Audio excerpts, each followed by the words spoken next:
Enregistrement numéro 1. Affaire Birot, premier enregistrement. J'ai été contacté par une femme qui pense qu'il y a quelque chose de louche qui se passe avec une entreprise de pompes funèbres. Selon elle, ayant été à plusieurs enterrements de divers amis à la suite à un accident de voiture, beaucoup se plaignaient que les cadavres étaient devenus plus légers, pendant qu'ils transportaient ceux-ci jusqu'à l'inhumation. Je pense à des prélèvements d'organes illégaux, et si j'ai du bol, je vais tomber sur un gros trafic.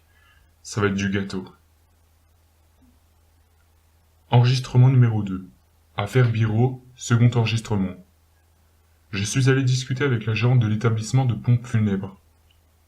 Je ne suis pas trop rentré dans les détails, histoire de ne pas trop éveiller les soupçons quant à ma qualité de détective privé. J'ai décidé de sortir le grand jeu. Phrase d'accroche, regard langoureux, invitation au restaurant d'à côté. Mais j'ai droit à un refus catégorique.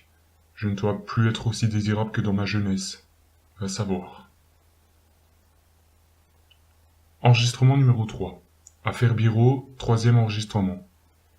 Cette fois, j'ai envoyé mon assistant à l'assaut.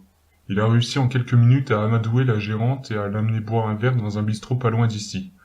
Ce qui m'a laissé le temps de fouiller un peu le bureau. Malheureusement, aucune trace écrite d'un éventuel trafic d'organes.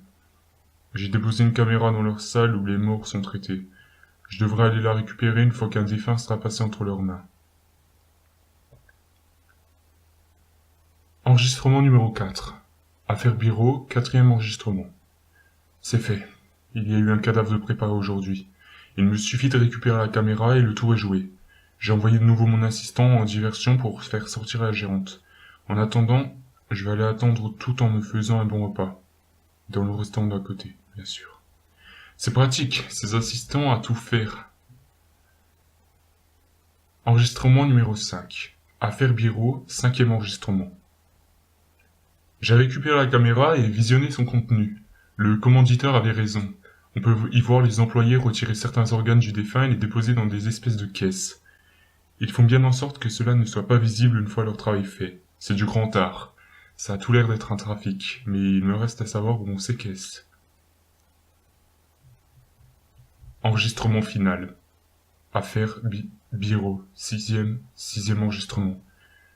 J'ai suivi les employés de pompes funèbres qui acheminaient les caisses et je n'ai pas eu à les suivre très longtemps. Les caisses sont livrées directement au restaurant d'à côté. J'y ai mangé il y a 2 jours. Putain.